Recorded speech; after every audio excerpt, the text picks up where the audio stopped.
Bonjour et bienvenue sur cette chaîne. Si vous regardez cette vidéo, c'est probablement parce que vous avez une idée en tête et l'envie de la concrétiser au Maroc. Aujourd'hui, on va aborder un sujet absolument crucial pour tout porteur de projet: comment créer son entreprise au Maroc, choisir la bonne forme juridique et, surtout, éviter les erreurs qui peuvent vous coûter très cher dès le départ. Ce guide est structuré comme un vrai parcours stratégique, de l'idée à la conformité. En quelques minutes, vous aurez une vision claire et complète de tout ce qu'il faut savoir. Que vous soyez étudiant en gestion, jeune entrepreneur ou simplement quelqu'un qui veut transformer son projet en réalité, cette vidéo est faite pour vous. Alors restez bien jusqu'à la fin, il y a des informations qui peuvent vraiment changer votre trajectoire. Commençons par comprendre pourquoi le choix de votre structure juridique est la décision la plus importante que vous allez prendre. Avant de parler de forme juridique, il faut comprendre pourquoi ce choix est fondamental. Voici la réalité que beaucoup d'entrepreneurs découvrent trop tard. Un mauvais choix de structure juridique dès le départ peut entraîner des complications fiscales sérieuses, des blocages administratifs et, dans les cas les plus graves, menacer la pérennité même de votre entreprise. C'est ce qu'on appelle le piège. A l'inverse, un bon choix vous permet de maîtriser des enjeux essentiels: votre imposition à l'IS, l'impôt sur les sociétés, votre assujettissement à la TVA, vos cotisations à la CNSS et surtout votre niveau de responsabilité en tant que dirigeant. Saviez-vous que la majorité des erreurs des jeunes entreprises se jouent dès la création? Ce guide existe précisément pour sécuriser votre trajectoire et vous aider à démarrer sur de bonnes bases.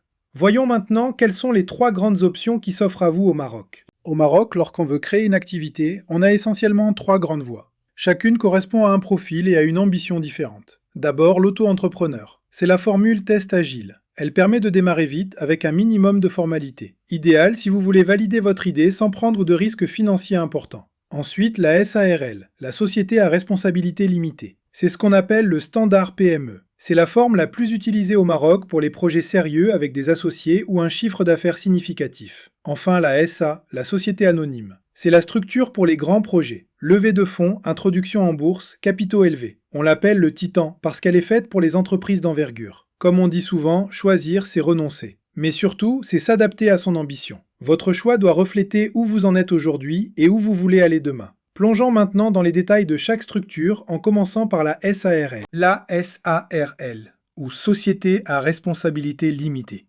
est de loin la forme juridique la plus populaire au Maroc pour les PME. Voyons pourquoi. Côté données clés, le capital minimum est de 10 000 dirhams pour une SARL classique ou seulement 1 dirham pour une SARL à capital variable. Vous pouvez être entre 2 et 50 associés, ou même seul avec une SARL à associé unique.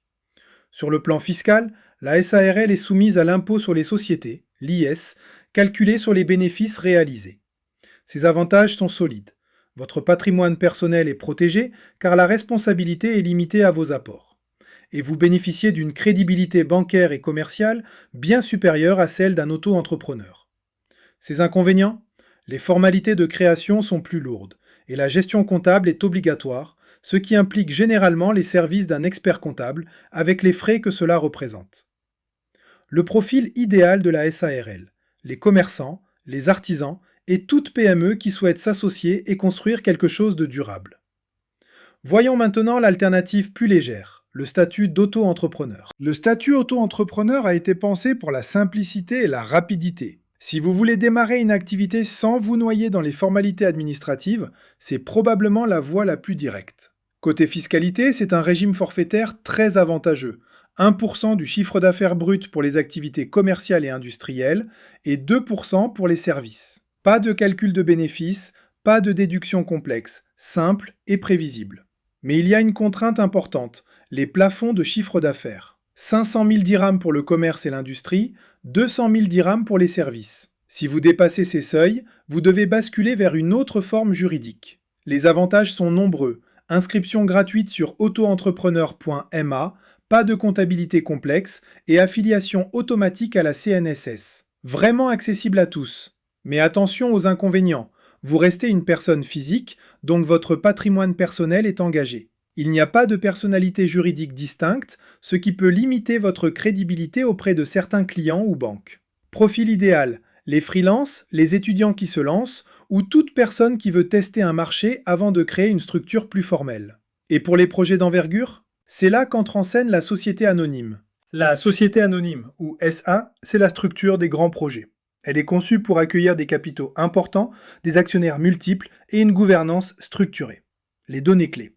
Le capital minimum est de 300 000 dirhams. Si vous faites un appel public à l'épargne, c'est-à-dire si vous sollicitez des investisseurs publics, ce minimum monte à 3 millions de dirhams. Il vous faut également au minimum 5 actionnaires. Ces avantages sont impressionnants. Une crédibilité maximale pour accéder à la bourse ou décrocher de grands contrats. Les actions sont librement négociables, ce qui facilite l'entrée et la sortie d'actionnaires. Et une gouvernance structurée autour d'un conseil d'administration. Les inconvénients ? Les formalités sont lourdes, les coûts de fonctionnement élevés et la réglementation est stricte. Ce n'est pas la structure pour un entrepreneur solo qui démarre. Profil idéal ? Les grandes entreprises, les projets qui nécessitent une levée de fonds significative ou les entreprises qui envisagent une introduction en bourse. Maintenant que vous connaissez les trois formes, comment choisir entre la SARL et l'auto-entrepreneur ? Voici une matrice de décision. Pour vous aider à trancher, voici une matrice de décision simple et efficace. Je vais vous présenter les 3 critères les plus importants. Premier critère, le coût de création. L'auto-entrepreneur, gratuit. La SARL, entre 3 000 et 8 000 dirhams en 2025, selon que vous passez par un notaire ou non, et les frais d'enregistrement. Deuxième critère, la nature juridique. L'auto-entrepreneur est une personne physique. Votre patrimoine personnel se confond avec celui de votre activité. La SARL, elle, est une personne morale, ce qui signifie que votre patrimoine personnel est protégé. Troisième critère, l'imposition. L'auto-entrepreneur est imposé sur le chiffre d'affaires brut par forfait. La SARL est imposée sur les bénéfices nets à l'IS. Cette différence peut être très significative selon votre situation. La formule à retenir. La SARL protège l'homme, votre patrimoine. L'auto-entreprise libère l'action, la rapidité et la simplicité. Choisissez selon vos priorités du moment. Une fois votre choix fait, comment créer concrètement votre entreprise ? Voici la feuille de route. Bonne nouvelle, le processus de création d'entreprise au Maroc est désormais largement digitalisé. Voici les 7 étapes clés pour aller de 0 à l'immatriculation officielle. Étape 1, le certificat négatif. Vous réservez votre nom commercial auprès de l'OMPIC pour vérifier qu'il n'est pas déjà pris. Étape 2, la rédaction des statuts. C'est l'acte fondateur de votre société. Il définit l'objet social, le capital et les règles de fonctionnement. Étape 3, le blocage du capital. Vous déposez le capital sur un compte bancaire bloqué au nom de la société en formation et vous obtenez une attestation de dépôt. Étape 4, le CRI, Centre Régional d'Investissement, votre guichet unique. Tout se centralise ici via cri.ma. Étape 5, l'obtention de l'identifiant fiscal. Il est attribué automatiquement lors de l'immatriculation, indispensable pour toute facturation. Étape 6, l'activation TVA si votre chiffre d'affaires dépasse 500 000 dirhams ou si votre activité l'exige. Étape 7, l'affiliation CNSS pour couvrir vos salariés, et vous-même si vous êtes gérant salarié. Détaillons maintenant les 3 premières étapes qui constituent la phase de préparation avant le CRI. Avant de vous rendre au CRI ou de vous connecter sur cri.ma, 3 actions préparatoires sont indispensables. Première action, choisir et réserver votre nom commercial. Rendez-vous sur ompsique.ma, le portail de l'Office marocain de la propriété industrielle et commerciale. Faites une recherche pour vérifier que le nom que vous souhaitez n'est pas déjà utilisé ou protégé. Une fois la réservation effectuée, votre marque est protégée légalement. Deuxième action, rédiger les statuts. C'est l'acte fondateur de votre société. Ce document définit l'objet social, c'est-à-dire l'activité que vous allez exercer, le montant du capital, la répartition entre associés et les règles de gérance. Pour une SARL, les statuts peuvent être rédigés par un notaire ou sous seing privé. Attention, ce document engage juridiquement tous les associés, alors soignez-le. Troisième action, déposer le capital en banque. Le capital social doit être versé sur un compte bancaire bloqué au nom de la société en formation. La banque vous délivre une attestation de dépôt que vous devrez joindre à votre dossier de création. Une fois ces 3 étapes complétées, vous êtes prêt pour le guichet unique digital. C'est ici que tout se centralise. Le Centre Régional d'Investissement, le CRI, est votre guichet unique pour la création d'entreprise au Maroc. Et depuis quelques années, tout se fait en ligne via cri.ma. Voici comment ça se passe. Vous créez un compte sur la plateforme, puis vous déposez votre dossier de création. Ce dossier comprend vos statuts, les copies de CNI des associés, l'attestation de dépôt de capital et les formulaires de demande. Le CRI fait ensuite le travail de coordination pour vous. Il transmet votre dossier au registre de commerce pour votre immatriculation, à la DGI, la Direction Générale des Impôts, pour votre identifiant fiscal, et à la CNSS pour votre affiliation sociale. Plus besoin de courir entre plusieurs administrations. Et en parallèle, vous obtenez également la patente, aujourd'hui remplacée par la taxe professionnelle, via ce même processus. En un seul dépôt, tout est déclenché. C'est une vraie révolution par rapport à ce qui existait il y a quelques années. Le processus est rapide, transparent et largement digitalisé. Une fois immatriculé, votre entreprise existe légalement. Mais il reste encore quelques étapes cruciales pour être en conformité totale. Votre entreprise est créée, vous avez votre numéro au registre de commerce. Félicitations! Mais attention, exister légalement ne suffit pas. Vous devez maintenant être conforme. Trois obligations majeures sont à gérer dès ce stade. Premièrement, l'identifiant fiscal. Il vous est attribué automatiquement lors de l'immatriculation via le CRI. Il est absolument indispensable pour établir vos factures et pour toutes vos déclarations fiscales auprès de la DGI. Deuxièmement, l'activation TVA. Cette étape est obligatoire si votre chiffre d'affaires annuel dépasse 500 000 dirhams ou si votre secteur d'activité l'impose dès le départ. Concrètement, cela signifie que vous devrez facturer la TVA à vos clients et déposer des déclarations périodiques, mensuelles ou trimestrielles, auprès de la Direction générale des impôts. Troisièmement, l'affiliation CNSS. Dès que vous embauchez votre premier salarié, ou si vous êtes gérant rémunéré, l'affiliation à la Caisse nationale de sécurité sociale est obligatoire. Elle se fait en ligne sur cnss.ma. Vous devrez ensuite déclarer et payer les cotisations sociales chaque mois. Comme on dit, vous existez légalement, maintenant vous devez être conforme. Ce sont deux choses différentes. Maintenant que vous connaissez les étapes, parlons des erreurs les plus fréquentes, celles qui coûtent vraiment cher. Voici la section la plus importante de cette vidéo. Ces 5 erreurs sont observées régulièrement chez les jeunes entrepreneurs marocains. Retenez-les bien. Erreur numéro 1. Choisir le mauvais statut. Créer une SA par prestige alors qu'on est un freelance solo, ou créer une SARL quand le statut auto-entrepreneur suffit largement. Le statut doit coller à la réalité de votre activité, pas à votre ego. Erreur numéro 2. Le capital à 1 dirham. Oui, c'est légalement possible pour une SARL à capital variable. Mais en pratique, c'est désastreux pour votre crédibilité bancaire. Les banques hésitent à financer une société dont le capital est symbolique.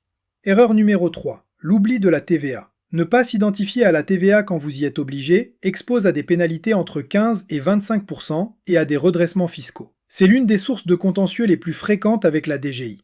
Erreur numéro 4. Ignorer le coût de la CNSS. Les cotisations sociales représentent environ 26% du salaire brut. C'est souvent complètement absent des business plans des jeunes entrepreneurs. Anticipez-le. Erreur numéro 5. L'absence de comptabilité. Sans comptabilité régulière, il vous est impossible de vous défendre en cas de contrôle fiscal. Un contrôle sans pièces justificatives, c'est un redressement presque assuré. Maintenant que vous connaissez les pièges, voici les bonnes pratiques pour maximiser vos chances de succès. Pour conclure sur une note positive, voici votre kit de survie en 5 piliers. Ce sont les pratiques des entrepreneurs qui réussissent. Pilier 1. L'étude préalable. Ne créez pas votre société dans la précipitation. Faites d'abord votre étude de marché, estimez vos revenus et vos charges sur 3 ans. Un business plan solide vous évitera bien des mauvaises surprises. Pilier 2. L'accompagnement pro. Consultez un expert comptable ou un conseiller juridique. Leur valeur ajoutée est réelle. Et rappelez-vous, le coût d'un bon conseil est bien inférieur au coût d'une erreur fiscale ou juridique. Pilier 3. L'anticipation. Dès votre lancement, intégrez dans votre prévisionnel l'IS, la TVA et les cotisations CNSS. Ne les découvrez pas en cours de route, prévoyez-les dès le jour 1. Pilier 4. Le réflexe digital. Le Maroc dispose de portails numériques efficaces. CRI.ma pour la création, simple.ma pour vos déclarations fiscales, cnss.ma pour vos déclarations sociales. Apprenez à les utiliser, ils vous feront gagner un temps précieux. Pilier 5. La veille. La fiscalité et le droit des affaires évoluent chaque année avec la loi de finances. Restez informés, formez-vous en continu et abonnez-vous à cette chaîne pour ne rien manquer des nouvelles mesures fiscales et juridiques au Maroc.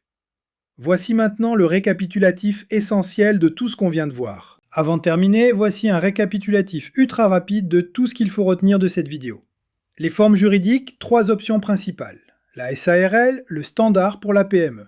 L'auto-entrepreneur, idéal pour tester son activité. Et la SA pour les projets à grande échelle. Le budget de création d'une SARL. Comptez entre 3 000 et 8 000 dirhams en 2025, c'est un investissement, pas une dépense.